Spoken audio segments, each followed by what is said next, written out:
Hi, everybody. Today we're going to be talking about Black Mirror, specifically episode 5 of season 3.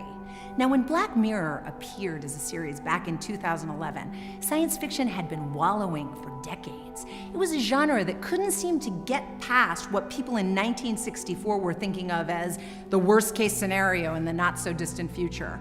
Men on Mars, aliens inside our bodies, interplanetary battles. So Charles Brooker's new series took a whole new take on science fiction, looking at the technologies that have become a disturbing part of our everyday world. Cell phones, digital cameras, social media, and all their unforeseen consequences. Spoiler alert here.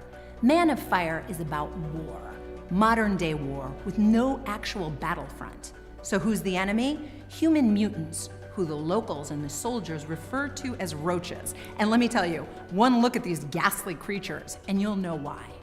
The soldiers have been equipped with an eye implant that gives them a GPS view of all their surroundings and visuals that look a lot like those of a PlayStation war game. Plus, soldiers are rewarded every night with tantalizing dreams, whose level of explicitness varies according to how many kills they've had that day. Stripe, played by Malachi Kirby, is the rookie in the army, and Raymond, the actress Madeline Brewer, who some of you might remember as Trisha from Orange is the New Black, is fired up to get out there and kill some roaches. On a reconnaissance mission to the house of a local villager, Stripe finds himself face to face with 3 of these ghastly beasts. He kills one, he kills 2, but before he can kill the 3rd one, the mutant rips out this weird device that looks a little bit like Doctor Who's sonic screwdriver. Now his eye implant has a glitch, and he goes to see the army psychologist, Arquette. Played by Michael Kelly, who played Francis Underwood's right-hand man in the US version of House of Cards, Arquette tells him not to worry, everything is going to be okay. But everything is not going to be okay at all. What Stripe discovers is that it's the eye implant that's making these roaches look like monsters when they're in fact human beings with a few genetic differences that make them undesirable for the system.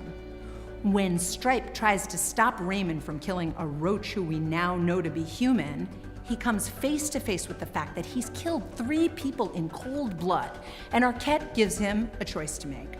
Either get his eye implant rebooted and forget all about this messy episode, or spend the rest of his life in jail remembering the 3 murders he's committed in a perpetual loop. The title of this episode, Man Against Fire, makes reference to a 1947 book, which found that only 15% of World War veterans had actually been able to pull the trigger when they came face to face with the enemy.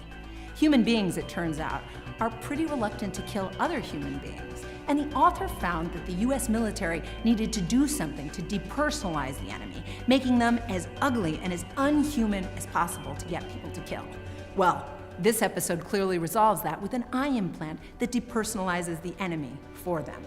Between lifelong mental torture and the conviction of knowing you're fighting the good battle, it's not hard to guess what Stripe is going to do at the end of this episode.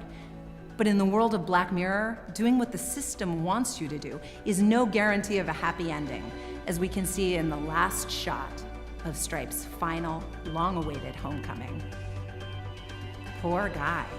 It was great seeing everybody this week, and I look forward to seeing you guys all next week when we examine another episode from this dystopic series, Black Mirror.